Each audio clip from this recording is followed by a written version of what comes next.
કેમ છો બધા? મજામાં? કેવી ગઈ બધાની નવરાત્રિ? જો કે નવરાત્રિ તો બધાની સારી જ જાય, બધાનો મનપસંદ તહેવાર હોય, એટલે મારો બી નવરાત્રિ મનપસંદ તહેવાર છે. તો નવરાત્રિના 9 દિવસ મસ્ત નવી નવી ચણિયાચોળી પહેરીને ગરબા રમ્યા.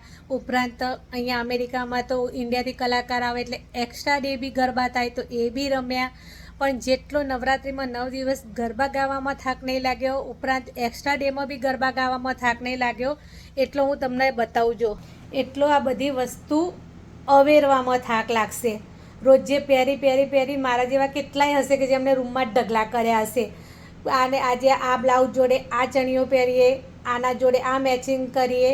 ઉપરાંત રોજે રોજ જ્વેલરી કાઢવાની, મૂકવાની, એ બધું કરી જ જવાનું, અને પછી છેલ્લે ઢગલો કરી અને પછી એક જ દિવસે અવેરવાનો. જે થાક લાગે એ નવરાત્રિમાં 9 દિવસ ગરબા રમવામાં બી નહીં લાગ્યો, નવી નવી ચણિયા ચોરી પહેરવામાં બી નહીં લાગ્યો. એટલો થાક હવે લાગશે. જે મારા જેવા હશે ને કે જેને ભેગો ઢગલો કર્યો એને જ ખબર પડશે આ વાતની. તો ચલો મળીએ. જય શ્રી કૃષ્ણ.